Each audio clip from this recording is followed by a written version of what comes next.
una amenaza externa, y digamos el objetivo, el ámbito, el foco en la política, en la fase de resiliencia, en la fase de transición o en la fase de transformación. Hay quienes están en desacuerdo que resiliencia esté solo acá, que resiliencia tendría que ser todo. Hay quienes dicen que la resiliencia es solamente una manera de regresar al punto original de cómo estaba todo. Hay otros que dicen que no hay que regresar al punto original de cómo estaba todo porque las cosas estaban mal. Hay que avanzar hacia un modelo distinto que requiere un proceso de transformación. Y que cada uno de estos requiere distintos tipos de objetivos, cada una de estas etapas. Distintos ámbitos de trabajo, mayor o menor, y distintos focos en la política. Entonces, según Pelling, la resiliencia persiste en digamos, hay una persistencia funcional. Las estructuras en general institucionales quedan, hay un cambio tecnológico, de gestión, de organización, ¿no? Pero digamos, como estructura queda estable, y hay un poco en la resiliencia a desastres, ¿no? Hay que recuperarnos frente al desastre y reconstruir.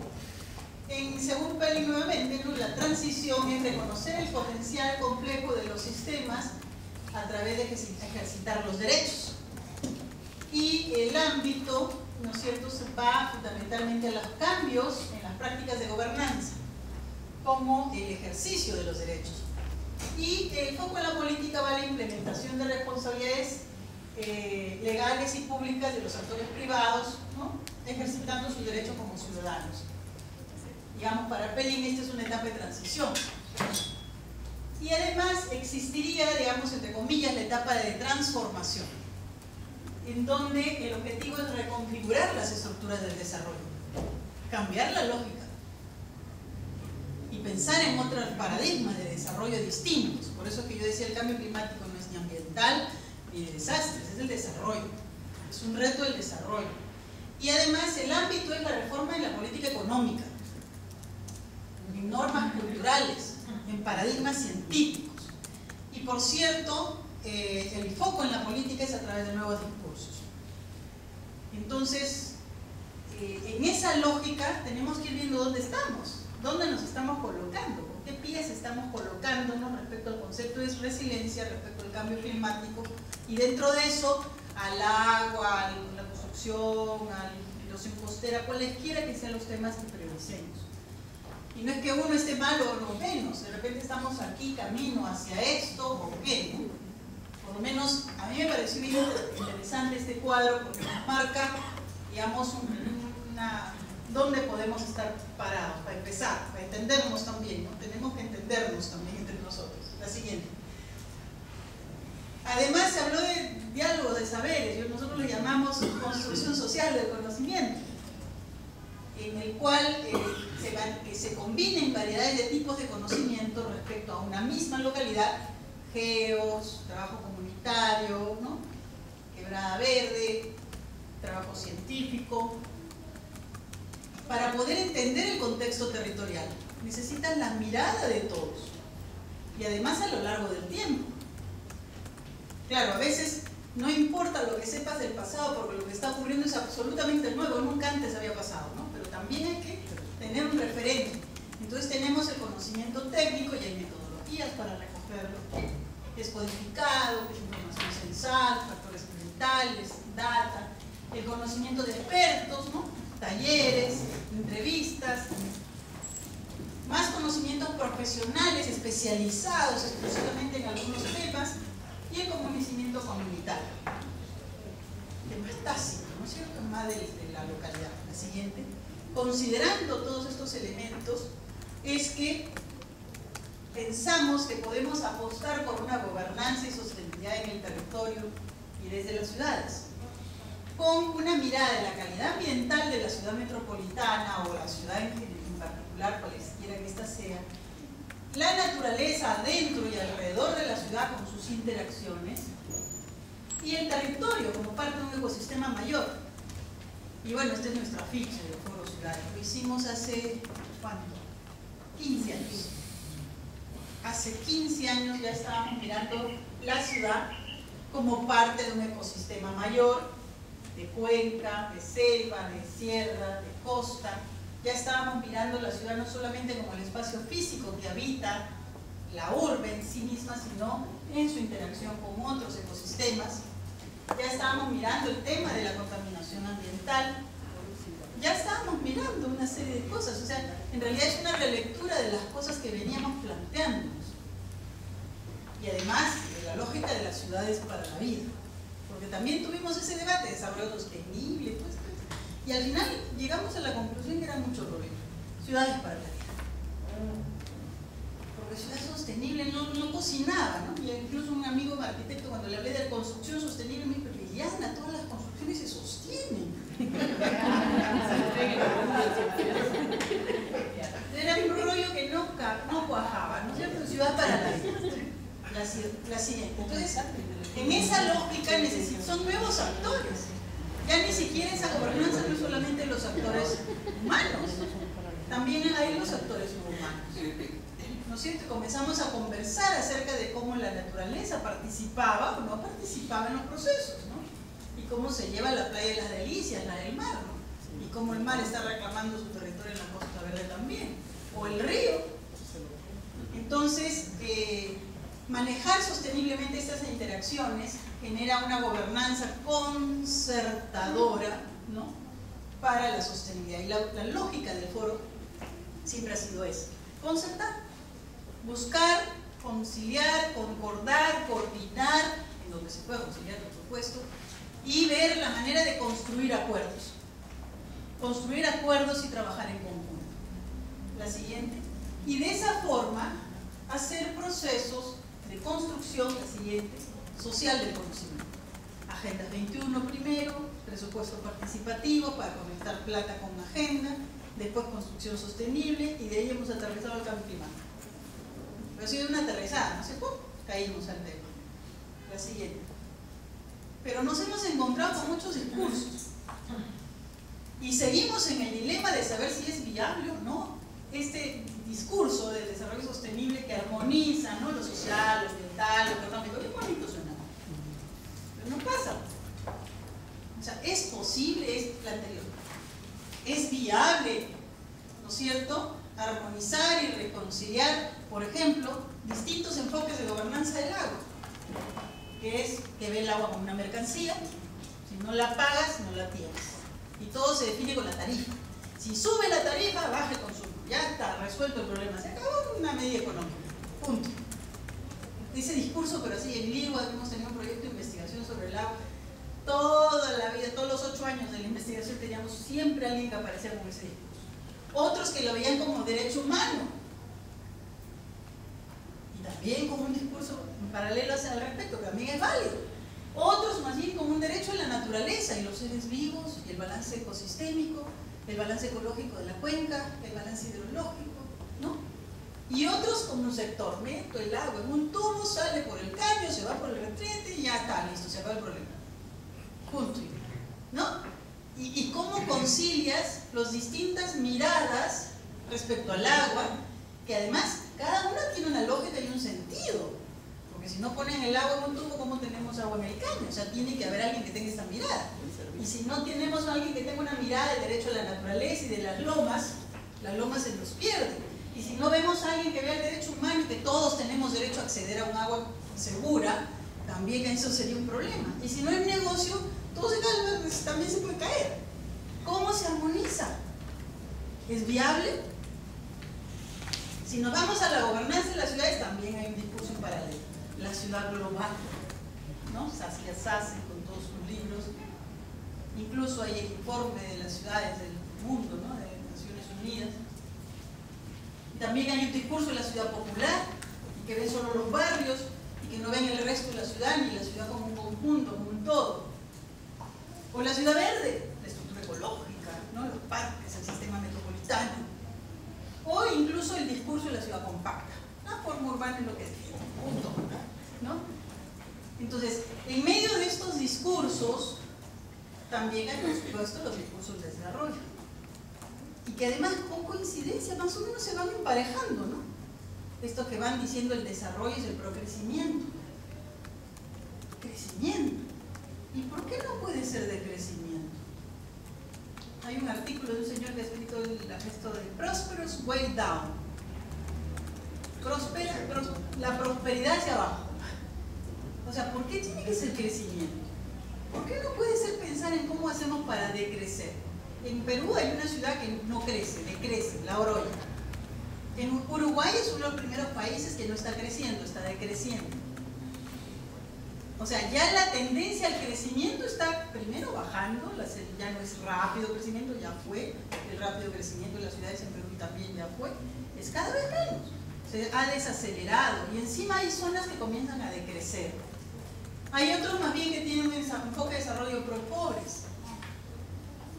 Y la cosa es resolver la pobreza. Si resolvemos la pobreza se resolvieron todos los problemas. Pero son todos. Otros más bien es pro vida, pro verde. Y otros también pro inversión. Si no hay infraestructura, no se resuelve nada. Entonces, expresando esto en el territorio y la construcción de la ciudad, ¿cómo hacerlo, no? Para que sea sostenible, resiliente, sin fragmentación, sin exclusión. ¿Cómo? ¿Cómo se puede empezar y construir acuerdos? Dije yo, Foros Ciudades para la Vida buscan construir acuerdos. Porque son los acuerdos los que desatan los nudos que permiten que pasen las cosas y no se queden solo en estudios. Cuando todo el mundo está de acuerdo, listo, se hace pues. Si hay alguien que está en desacuerdo, tienes una barrera y ¿cómo sales de la barrera? Pero ¿cómo construyes acuerdos con estas miradas disciplinares diferentes, con estas miradas del desarrollo diferentes, con estos discursos sobre cada tema distintos? Y que no nos reconocemos como distintos desde un inicio, además. Yo creo que el primer ejercicio que hay que hacer es reconocer los distintos discursos que den en medio para poder construir acuerdos. La siguiente. Entonces, en medio de eso, ya bueno, hablaron de territorio, ya puse mi laminita clásica, también ya perdí la fuente, pero salió de una presentación de Jean Debris también, pero es un libro, la siguiente, en donde nos muestra la lógica del sistema territorial ambiental, la siguiente, no se lee, donde están todos los componentes del territorio, en una lógica integrada, cielo infinito, aire, luz, calor, radiación, evaporación, componentes técnicos, edificios, caminos, sistemas de transporte, infraestructura, canales, seres vivos, microorganismos, flora, fauna, y abióticos, agua, mar, tierra, fósiles, magma, etc. Todo eso es el territorio, todo en su conjunto. La siguiente. Pero a veces nosotros nos quedamos acá y no estábamos viendo lo que pasa arriba ni lo que pasa abajo, y que tiene muchísimo que ver. Subsuelo, la siguiente. Y además nos olvidamos de que este es un sistema cerrado y finito. Nos vamos a quedar sin agua si no la tratamos adecuadamente. Y el aire se ensucia, y si se ensucia nos envenenamos y morimos. La siguiente. Entonces, cogiendo la Constitución del Perú, en su artículo 54, ¿qué nos dice? Es el espacio geográfico que comprende el suelo, el subsuelo, el dominio marítimo, insular y el espacio aéreo que lo cubre. ¿Está listo? Sí, ahí está. Faltan los procesos sociales, sí, para hasta la población, sí, pero ahí está, territorialmente, físicamente está. ¿Esto qué significa? Que el término tierra, denominado en la legislación peruana para la política o para usos agrarios, junto con el término suelo, en la Ley Orgánica de Municipalidades para usos urbanos, y la legislación ambiental, suelo, recurso natural, son lo mismo, subsuelo, en la legislación minera, aire y agua, todos son comprendidos en la gestión del territorio. Ahí está, se arma la paz. Por eso es que el Perú no tiene ley de ordenamiento territorial. Porque si tuviéramos una ley de ordenamiento territorial, por fin se ha aprobado la política de ordenamiento territorial, eso sí hay que reconocerlo. Este año, hace un mes, el Acuerdo Nacional lo aprobó. Y cualquiera puede poner la huella digital, esa política está linda, está preciosa. Pero para que los sectores agrario, ¿no es cierto?, minero, ANA y etcétera, concedan su MINAM, concedan su cuota de poder para hacer la integración sectorial en la gestión de un territorio, ahí está. O sea, súmale a eso las competencias entre los sectores solamente. Ahora, ¿quién tendría que hacer esta integración territorial? La integración territorial la tendría que hacer el gobierno regional o el gobierno local, provincial al menos. Ideal solo uno, regional. Pero la ley dice de los dos. Bueno, pero son ellos los llamados a hacer la integración sectorial de todos estos conceptos en la gestión del territorio. Y eso no está ocurriendo. Entonces, cuando nos dicen hay que integrar riesgos, integrar con agua, integrar con... el dilema que tenemos es la armonización de discursos, el desarrollo de cada uno de estos elementos y además la integración sectorial, que no son poca cosa. Y estamos hablando de cómo se hace, o sea, cuál es el tipo de conocimiento que está de por medio, cómo fluye ese conocimiento o no, qué conocimiento se incluye o se excluye, y cómo se hace la construcción del acuerdo para la gestión de algo como esto tan complejo. Y en especial cuando estamos hablando de poderes económicos tan fuertes, como las minas, las mineras, ¿no es cierto? La siguiente. Entonces, en medio de esto, cambio climático.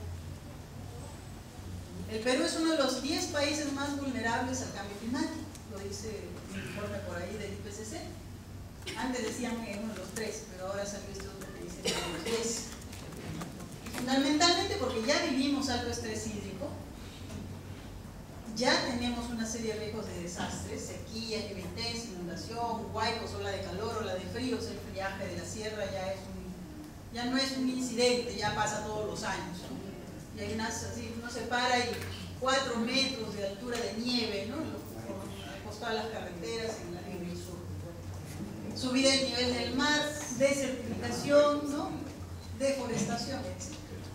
Solo el 2% de los recursos de agua atienden a más del 50% de la población peruana en la costa. El grueso del agua del Perú se va a la cuenca amazónica, al otro lado, al Atlántico. Al Pacífico, donde vive la mayor cantidad de gente, viene 1,8 exactamente. Menos del 5% de las aguas tratadas son reusadas. O sea, luego de tratadas las botamos bien limpiecitas al mar. Lo poco que tratamos, eso es cierto. Entre el 15 al 20% de aguas servidas son tratadas. Ahí hay varias cuentas. Unos dicen 15, otros dicen 24, otros dicen no sé cuántos. La SUNAS da un número, pero entonces SUNAS solamente es agua urbana o desagüe urbano y el rural. Entonces, bueno, no sabemos. Entre 15 o 20, por ahí. Cerca de 2 millones de personas viven en el litoral, justo en la zona de alto riesgo de subida del nivel del mar, eso que nos mostró Mercedes. Si sube el nivel del mar, en el peor de los casos, según los pronósticos del IPCC, hay uno que dice 7 metros, otro que dice 5 metros, y la mayoría está entre 1,5 metros, 2. Pero no sube así vertical, ¿no es cierto? Sube en proporción a la pendiente. Entonces, no es poca cosa. Y además, más del 70% de nuestros ríos de la costa ya están contaminados, eso lo dice DIGESA, Dirección General de Salud, Ministerio de Salud. Y bueno, por lo menos sí hay unas pequeñas reacciones. Allá tenemos el primer parque de energía renovable de América Latina, ¿no? Que está en Arequipa, justamente. Y están ya haciendo otro de eólico en Manta. Entonces, esto es lo que tenemos, ¿cierto? Además de todo eso, el 28% de la población vive acá en Lima. Un nivel de centralización tremendo, o sea, Lima concentra el PBI, casi todo, el 50% del PBI industrial, tiene, bueno, casi todos los factores económicos del desarrollo del país están concentrados acá. Si Lima no funciona, la economía nacional puede no funcionar. Además de que están todos los ministerios, los grandes hospitales, etc. La siguiente. Entonces, ¿a dónde vamos con esto? Encima, ¿qué discurso de ciudad seguimos? ¿No? Esta es la versión con plata de la ciudad global, esta es la versión sin plata de la ciudad global. Porque el discurso de SACE va para acá, New York, pero la realidad es esta, Sao Paulo, donde no llega la luz del sol, ¿no es cierto?, a la parte de abajo. La siguiente. Y esta es la más versión todavía sin plata, la autoconstruida. Entonces, ¿son estas las ciudades que queremos? Primero que nada, definamos nuestro discurso. Nosotros lo tenemos claro, es la ciudad es para la vida y les pasamos el afiche, les pasamos nuestra visión. pero hay que pensar seriamente qué cosa estamos haciendo primero, ¿no? La siguiente. Y bueno, esta es la que también nos venden, ¿no? Chica pague, chica precio. Para que agarre, ¿no?, el margen de los $30.000 para abajo de la hipoteca. Y ya se están vendiendo en Lima metropolitana departamentos de 28 metros cuadrados. A pesar de que el Reglamento Nacional de Edificaciones dice que no, dice 45 el mínimo, pero 25 si tiene posibilidades de expansión. Yo no sé cómo se va a expandir en un edificio de Imagina, estos chilenos. Los mismos chilenos que además en Chile se están demoliendo las casas, ¿no?, chiquititas, microscópicas, ratoneras que hicieron, y le llaman segunda oportunidad. La siguiente. Entonces imagínate ahí pues una reunión de la asociación de vecinos porque se malogró la bomba de agua. O porque no hay agua. La siguiente. Entonces, en medio de esto, ya dándoles un ejemplo, ¿no?, nos dicen que hay que densificar la ciudad porque la ciudad no es densa.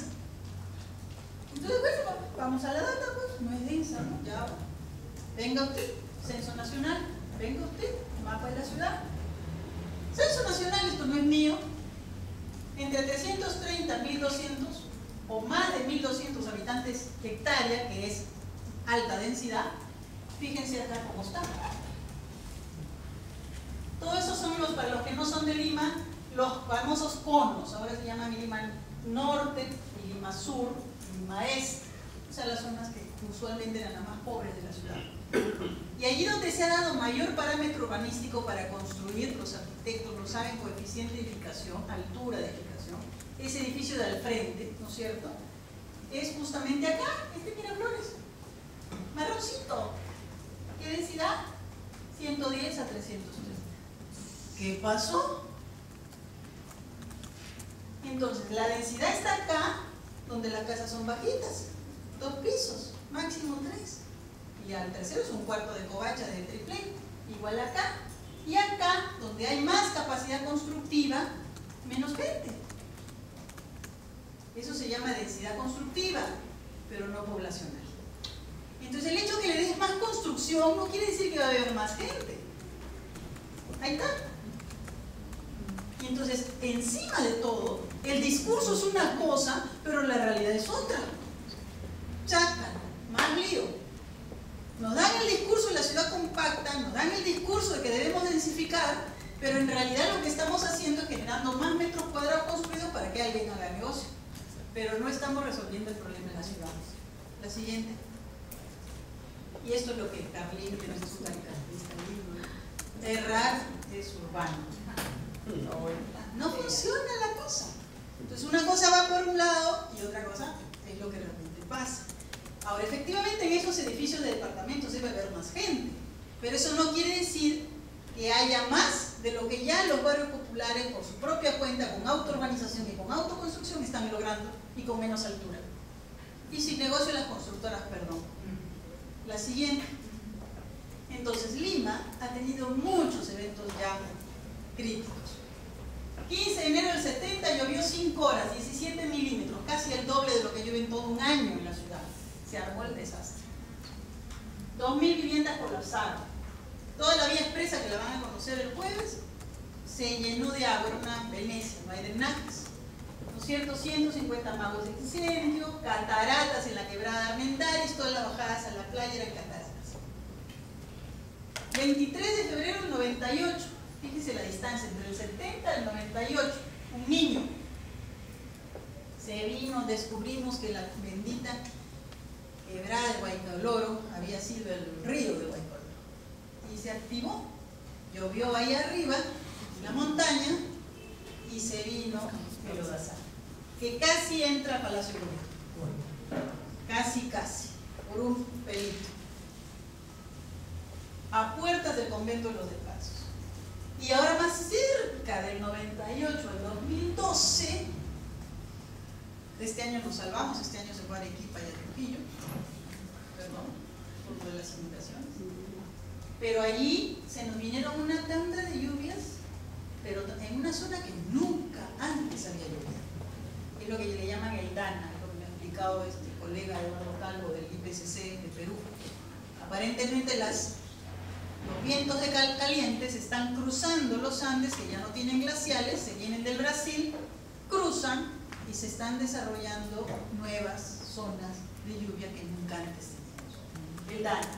Y allí se da una anomalía, esta anomalía, entre comillas, que ya no va a ser anomalía, parece va a ser más o menos permanente cada 2, 3, 4 años, ¿no es cierto? Cae en Chosica y, no sé si recuerdan los de Perú, las noticias de las tremendas, ¿no es cierto?, piedras que cayeron y se llevaron un montón de casas en la zona de Chosica. La siguiente. Entonces, para Lima al menos, la siguiente. Obviamente no estamos seguros cuál de estos pueda ser, ¿sí? Pero se han construido ya 3 escenarios. Nosotros hemos trabajado con la Municipalidad de Lima su estrategia de adaptación al cambio climático. Esto es una ojeada lo que se ha hecho. Entonces se espera al menos 2 grados más de temperatura, niño más frecuente y al menos más 6% de lluvia. Ahora, esto suena, no es nada, más 6% si nunca llueve, pero no, o sea, digamos, es un promedio, podría ser en un solo día mucho más y el resto del año nada, igual que esos eventos extremos. Y son datos de, digamos, en este caso, del IBS, IBS CIR, un equipo alemán que hizo esos estudios. El otro escenario dice menos, y todavía menos 9,6 de agua, tanto en caudal todavía menos, 13,72, como en lluvia, lo cual puede generar sequía grave. Y esta ciudad tiene 1 millón de personas sin conexión de agua y otro 1 millón de personas con agua racionada. Mañana les puedo contar un poco más del tema del agua. El peor escenario es la combinación de los dos. Escenario 2. Podría ser que tengamos un escenario permanente de sequía, y cada vez más agravada, cada año peor, con momentos intensos, ¿no es cierto?, de lluvia. ¿Qué hacer? ¿Cómo adaptarnos a una ciudad que nunca llueve y que además ni drenajes tiene? Caminen por todas las calles que quieran en este distrito, que es uno de los más ricos y mejor mantenidos, no tiene una sola canaleta para lluvia. Ahí, ¿qué hacemos? La siguiente. Y miren ustedes, esto es el puente de, ¿cómo se llamaba? Universitario, ¿sí? ¿El que se rompió?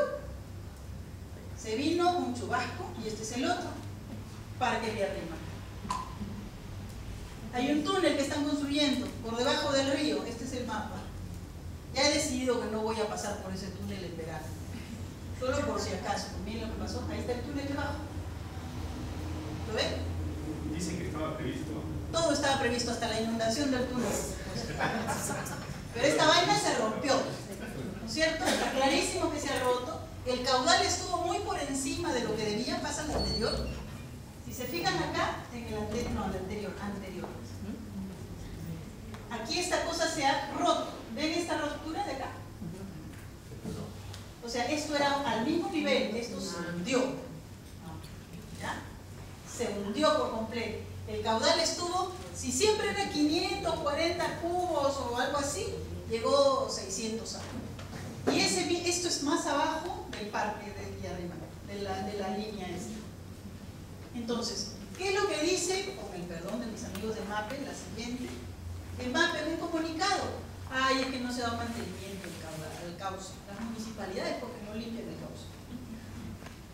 Nunca se limpió el cauce, entonces se hizo más angosto y entonces aumentó la velocidad y por eso se rompió.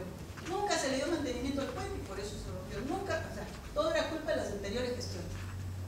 Pero Senami saca y dice, no, nosotros ya avisamos que iba a venir más agua que nunca. Y claro, bueno, ahí se quedó la noticia. Entonces, ya la infraestructura de la ciudad está siendo colapsada. El Rímac, el río, tiene 4 puentes importantes. Quebró uno, nos quedaron 3. Pero ¿qué pasa si los 4 caen? ¿Se divide en 2 la ciudad? Y en este lado se queda el mercado mayorista, la comida. Y en el otro lado se queda el aeropuerto y el puerto. ¿Y qué comen los de allá y por dónde salimos los de acá? Puente aéreo, helicóptero aéreo será, porque acá nos quedaría solamente la fábrica. Entonces, cuando nosotros, desgraciadamente, pues ahí viene el discurso y la formación y el backup de arquitectos, yo soy arquitecta también, vemos un territorio, un espacio como este y decimos, pucha, está desordenado, hay que ponerlo más bonito. No vemos la biodiversidad, no vemos ahí qué lindo el humedal, no. Pasa nomás, ya lo mostraste. Y ponemos un parque hermoso, pues donde se pueda caminar con tacos, ¿no? Lindo lo ponemos. Y bueno, Versalles es lindo, por supuesto, no sé, no es que no sea lindo, no lo voy a desnegar, pero allá no les quedan pues áreas naturales, ¿no? No les queda. Y hacemos esto. ¿Y cuál era más resiliente, no? ¿Teníamos que invertir para ser resilientes? No, tal vez teníamos que dejarlo tal cual nomás, y la naturaleza sabe lo que hace. La siguiente. Y bueno, aquí hay otra, ¿no? Esto es Durban, ¿eh? No, Alexander, es que es Alexander. Esto es fascinante. Fíjense, es el mismo barrio. Aquí era cuando el barrio estaba habitado por el apartheid de Sudáfrica, ¿no? Todo, digamos, en malas condiciones ambientales y de habitabilidad. Entonces lo tuvieron que arreglar y poner bonito. Hicieron esto. Entonces, yo la verdad me hubiera preferido quedarme viviendo en el otro. Pasaron el Caterpillar, se barrieron todos los árboles, pero claro, está más ordenadito, ¿no? Está más bonito, ¿no? A esa altura está bien. Ah, exacto.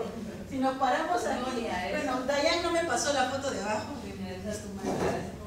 pero es excelente la foto. Entonces, desgraciadamente, tenemos el discurso de la modernidad y de lo nuevo también, pues. Tiene que ser nuevo, tiene que ser bonito, ¿no? Tiene que haber cemento. La siguiente. Entonces, ¿qué es lo que nosotros hemos planteado para salirnos de este esquema y comenzar a pensar las cosas diferentes? Bueno, hay una serie de elementos, ¿no? Estas son 7 de las estrategias que planteamos. Yo solamente voy a hablar ahorita de esta, a ver qué podemos hacer, qué ustedes nos pueden ayudar. En realidad estamos en plena construcción de las ideas. Solamente voy a trabajar un poquito más sobre esto, construcción misma. Pero hay todos los otros, más por supuesto. La siguiente. Siempre una lógica, por supuesto, de integración temática, ¿no? Flora, fauna, paisaje, suelo, sistema hídrico, residuos sólidos, sistema energético, materiales. Eso es para nosotros diseñar una ciudad para la vida y en conjunto, con todos los saberes de por medio, con todos los conocimientos de por medio. La siguiente. Ahora, construcción. ¿Qué tenemos? El 60 o el 70% de la construcción es informal.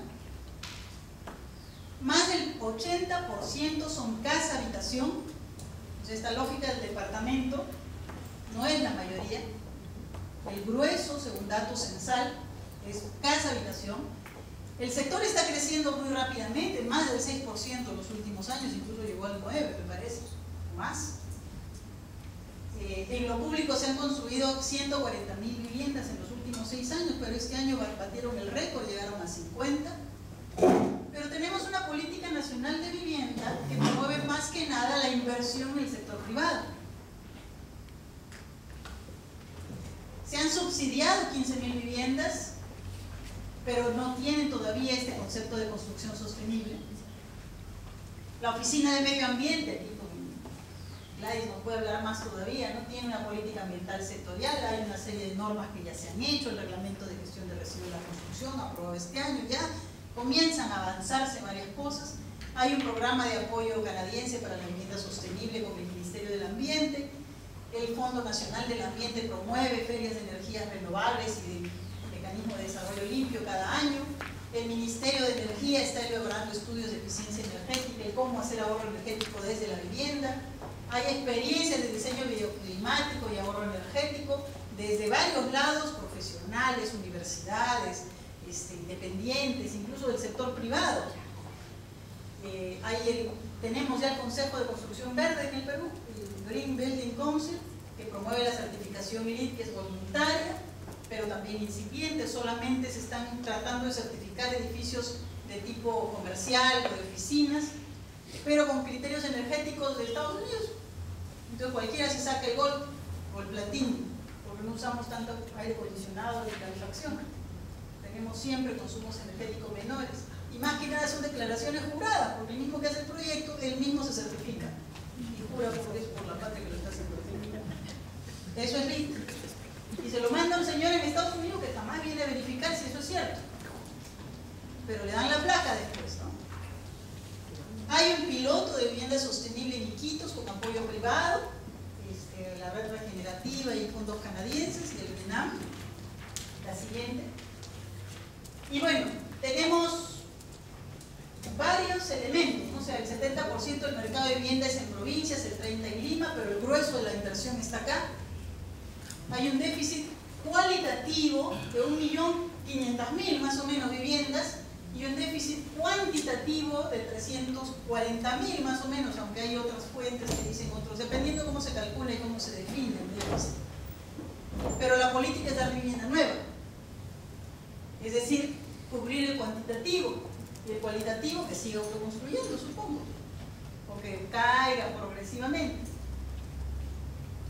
Hay programas de ahorro de agua, no hay mucho incentivo por el reuso de aguas grises ni tratamiento de aguas. Desgraciadamente se están dando una serie de incentivos para el ahorro energético y el uso de dispositivos eficientes de iluminación, y ya tenemos nuestra norma de diseño bioclimático. Está casi lista o a punto de ser aprobada. Eso sí está avanzado. No hay un lote mínimo definido en el Reglamento Nacional de Edificaciones. Y si bien es cierto, dice 45 metros el RNE de área mínima de vivienda, el 25 lo deja media caña diciendo no, 25 sí puede crecer, y entonces tenemos ofertas de 28. Y orgullosos los imagina diciendo ya estamos como en las grandes ciudades globales, como en Tokio, como en Nueva York, ofreciendo departamentos de 8 metros cuadrados. Está en YouTube, se lo puedo mandar a la propaganda. Entonces, adicionalmente a esto, nosotros dependemos mucho de la hidroelectricidad. Estamos en estrés hídrico y podríamos tener menos agua de la que ya tenemos. Y el 68% de nuestra energía viene del agua. Si no hay agua, no habrá luz, o serán más caras las dos. Y el 36% de los gases de efecto invernadero provienen del consumo residencial. La siguiente. Ahora, en medio de esto, el Perú genera el menos del 0,4% de los gases de efecto invernadero del planeta. O sea, en términos de generación, nosotros no le hacemos ni un arañazo. Si nos concentramos en mitigar, bueno, está bien, hay que ahorrar por ahorrar plata, ¿no? Pero en realidad lo que tenemos que hacer es adaptarnos. Porque nuestra contribución al problema es mínimo. Es cierto que está creciendo, más del 20% ha crecido, sí.